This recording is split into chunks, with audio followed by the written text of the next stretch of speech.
Good morning সবাইকে। কেমন আছেন সবাই? এই যে বেগুন ভাজা করব, বেগুনটাকে কেটে লবণ আর হলুদ মেখে রেখেছি, আলু কেটেছি, ভাজা করব। আজকে একটু পান্তা খেতে ইচ্ছা করলো, পান্তা খাবো। খুব সুন্দর ঝলমলে রোদ বেরিয়েছে, প্রচুর জামা কাপড় সব ধুয়ে নিলাম।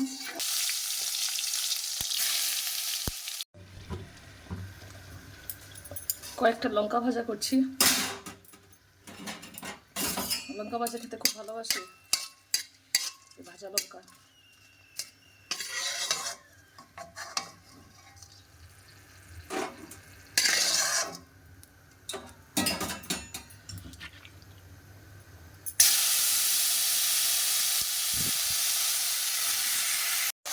আজকে রান্না করছি ঢেঁড়স ভাজা, পটল ভাজা আর আলু পটলের তরকারি। সকাল থেকে প্রচুর জামা কাপড়, ঘর দুয়ার নেই, এত ব্যস্ত। সকাল থেকে কি সুন্দর রৌদ্র, জামা কাপড়গুলো অর্ধেক শুকনো হয়েছে, তারপরে এই যে বৃষ্টি আর এই যে মেঘলা ওয়েদার।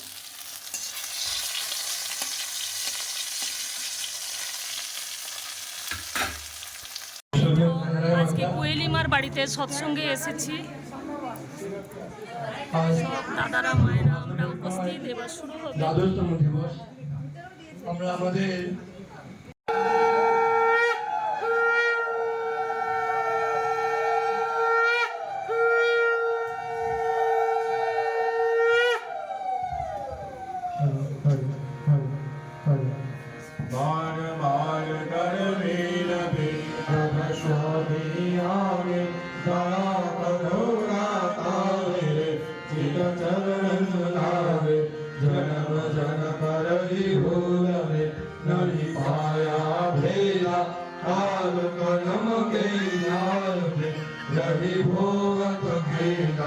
जगत जीव भरमत भिरे नित चारो भाई कैनी जोगी दिल रहे सब मन की भाई भाव जगाने राधिका मिल सद्गुरु অহংকারী ধনী মলিনতার দাস, তাই জানাই অপেক্ষা করি। জয় গুরু।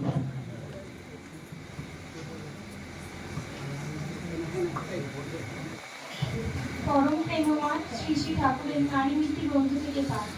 মেয়ে আমার, তোমার সেবা, তোমার চলা, তোমার চিন্তা, তোমার বলা পুরুষ জনসাধারণের ভিতর যেন এমন একটা ভাবের সৃষ্টি করে যাতে তারা অবনতম মস্তকে নতজানু হয়ে সসম্ভ্রমে ভক্তিগত কণ্ঠে মা আমার, জননী আমার বলে মুগ্ধ হয়, মুগ্ধ হয়, তৃপ্ত হয়, কৃতার্থ হয়। তবেই তুমি মেয়ে, তবেই তুমি সখী। জয় গুরু।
বসু বহু বছর আগে ঠাকুরের কাছে এসছেন, তখন নবযুবক, তিনি তখন ভারতবর্ষের একজন মহান লিডার, তিনি এসছেন সৎসঙ্গে। কেন? তার বাবা মা গুরুদেব, তিনি তার বাবা মা এত অ্যাক্টিভ গুরু ভাই ছিলেন, গুরু সৎসঙ্গী ছিলেন, যা প্রত্যেকটা বিষয়ে ঠাকুরকে নিয়ে চলতেন। তো সেই হিসেবে বাবা মার গুরু হিসাবে নেতাজি সুভাষচন্দ্র বসু ঠাকুরের কাছে এসেছেন, এসে প্রশ্ন করছেন যে ঠাকুর, আমি দেশের কাজ করতে চাই, দেশের মানুষের সেবা করতে চাই, তো আমি কোথা থেকে শুরু করব? এত কাজ দেশের, কোথা থেকে শুরু করব? ঠাকুর বললেন যে দেশ বলে তো কিছু নেই, মানুষ আছে, মানুষ দিয়ে দেশ তৈরি। দেশ একটা আমাদের ম্যান মেকিং বাউন্ডারি, আমাদের মানুষের তৈরি একটা বাউন্ডারি, গন্ডি, কিন্তু মানুষ হচ্ছে তার কেন্দ্র। মানুষকে কেন্দ্র করে মানুষ নিয়ে নিয়ে দেশ তৈরি হয়। এই মানুষ যদি ঠিক করা যায় তাহলে দেশের উন্নতি অটোমেটিক হতে থাকে।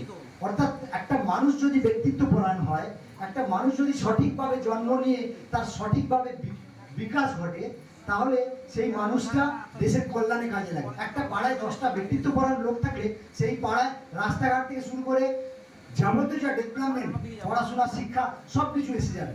কারণ তারা হাসিল করে নিতে জানে, তারা সেই ব্যক্তিত্ব তাদের আছে, সেটা তারা এনে নিজেদের জীবনে আনতে পারে। তো সেরকম নেতাজি সুভাষচন্দ্রকে বললেন যে দেশ স্বাধীন করার থেকে মানুষ ডেভেলপমেন্ট করাটা জরুরি। মানুষ যদি উন্নতি হয় তাহলে দেশ অটোমেটিক হবে। তা নাহলে সুভাষচন্দ্র বোস বলছিলেন এরকম করে তো কখনো ভাবিনি। কিন্তু এই পদ্ধতি অনেক লং, অনেক দীর্ঘ। ঠাকুর বললেন যে এছাড়া আর কোনো শর্টকাট নেই এই জাতির সংশোধনে। তিনি তখন বলে দিয়েছিলেন এছাড়া কোনো সংশোধন নেই। তাহলে আমরা যারা সত্যি ঠাকুর ধরে চলছি, ঠাকুরের দীক্ষা নিয়েছি, কোনো সৌভাগ্যক্রমে ঠাকুরকে গ্রহণ করতে পেরেছি, তাদের সমস্ত পরিবার নিয়ে তাতে যদি মজে থাকি, তাতে যদি আনন্দে থাকি, তাকে নিয়ে যদি মেতে থাকি, তাহলে আমাদের পরবর্তী জেনারেশন সেই দর্শনে গড়ে উঠবে এবং তার থেকে হাজার হাজার মানুষের মঙ্গল হবে।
সৎসঙ্গে ভীষণ আনন্দ হলো, সব কিছুই খুব সুন্দর হয়েছে। এখন আমরা সবাই বাড়ি যাব, তাই সবাইকে টাটা, আর সবাই মিলে জয় গুরু।